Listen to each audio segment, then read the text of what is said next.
If you have ever played Ling, you know the struggle.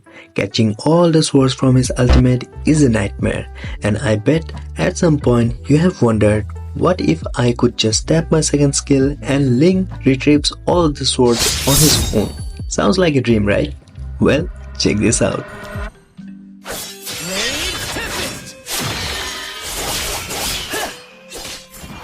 Legendary! Looks insane, doesn't it? But here's the catch. This combo is ridiculously hard to execute, inconsistent, and honestly, probably not worth your sanity. So, in this video, we're going to break it all down, how to pull it off, how it works, some tips to make it slightly more consistent, and most importantly, why I call this combo forbidden. So, let's dive in. How to pull off the forbidden combo.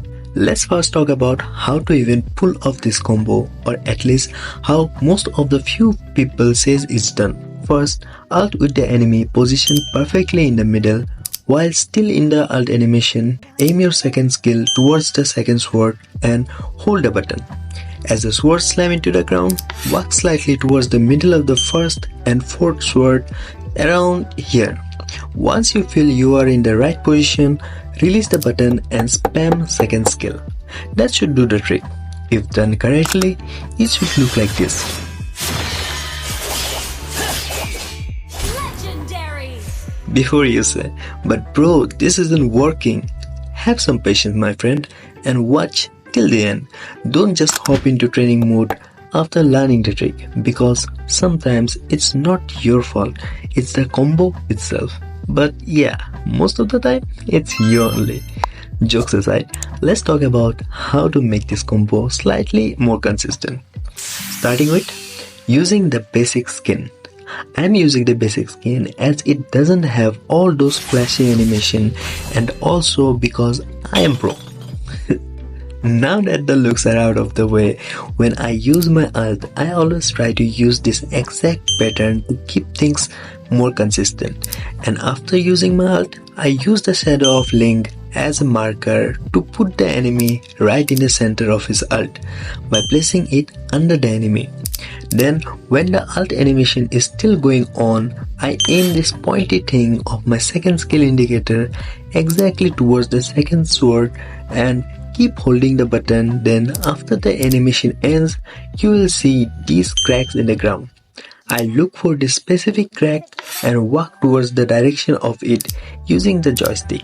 So once I feel that I'm near enough to the sword, I release the button that I was holding and immediately spam the second skill.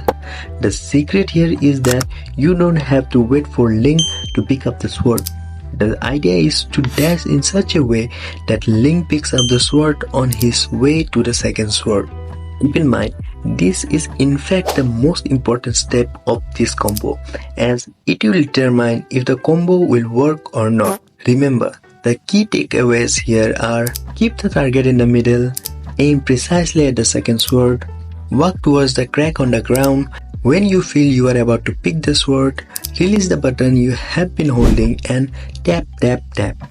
One tiny mistake, the whole combo falls apart. So you can say that it demands precision and a whole lot of luck. And if everything works for you, you will slice enemy like butter, but that's only in theory. Talking about theory, let's dissect how this menace of a combo even works. As per my observation, it all comes down to how the game's auto-aim system functions. This game has an inbuilt tendency to aim any skill toward the enemy. As you can see, even if I don't touch the joystick and simply tap the second skill, it will auto-aim towards the enemy hero. Not only Ling, but this applies to every hero in this game. This very principle makes this combo possible. Let's see how. When you dash towards the second sword and spam the second skill, the auto aim gets triggered in between the dash animation towards the direction of the enemy, as the game wants to lock on the enemy, as you can see. But the dash cannot happen yet, as he is still in mid animation. Now, when Ling finally reaches the second sword, the input buffer executes the initial dash in the same direction it was originally facing, which now is facing towards the third sword. That's why instead of following the enemy, the dash leads to the third sword and the cycle repeats. In short, the auto aim mechanic plus input buffering is equal to the forbidden combo. I hope this will help you to understand the mechanics of the combo better. And here's how you should practice if you are brave enough to practice it in the first place. Firstly, turn on the damage bot as the normal bot will keep dying. Then turn off the cooldown reduction as turning it on will give you the false perception of achievement that you did it, and you will be completely unable to feel the reality of this combo. As when you get comfortable with no cooldown reduction, even the 2-second cooldown will seem like an eternity, and it's a bad habit if you ask me. You can turn it on and off to reset the ult cooldown. Okay, it's complex and hard, alright? No biggie. But why do I have to give it the forbidden tag? Well, I'm glad you asked. Just have a look at this and this might change your mind. Out of my 100 successful attempts, I only managed to get it right 42 times. Okay, that might seem like a lot at first glance, but remember what I said? Out of my 100 successful attempts. That means you have no idea how many failed attempts are behind it.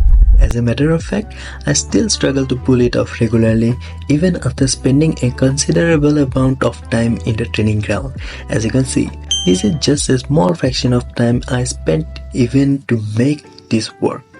Heck, I even managed to kill the damage bot somehow while practicing it. You get the idea.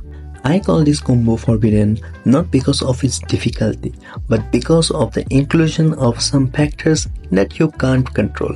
Even if you have got dire reflexes, keep the enemy perfectly centered, time everything to perfection, and aim precisely, this combo can still fail. The reason?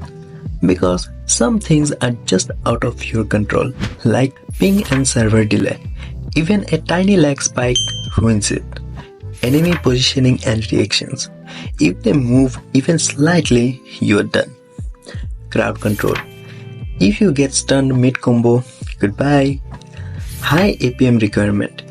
You need insane speed to spam the second skill fast enough. Frame perfect input timing.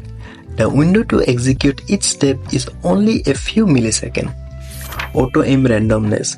Sometimes it triggers too soon, sometimes too late. Either way, it messes up your dash towards the third and fourth sword. Even picking up the first sword isn't guaranteed. You have to feel it. And in games, it may seem like a good idea to impress all the Angelas, but sorry to break your expectations, as flashy and cool it looks, as unreliable it is. And let's be honest, in an actual ranked games where you have teammates feeding, enemies dashing everywhere, and a tank who forgot they have retribution, pulling off your normal combos seems hard enough. And are you really going to rely on a combo that barely works in training mode? I mean, feel free to try, but why add more frustration to an already frustrating game? Just play with your normal combos. This one is not worth your time. Final thoughts. This combo undeniably looks insane, but trust me, it's more pain than gain. It is cool till it's in theory, but if you want practical, deadly combos, stick to the old reliable ones. In fact, if you don't know how to do those, check out this video. Remember, the easy route isn't always the best route. That said, if you do manage to pull this off, drop a comment and let me know if I missed anything. Feel free to help us all out if you figure out something that will help us to make it more consistent. Until next time, keep it legendary.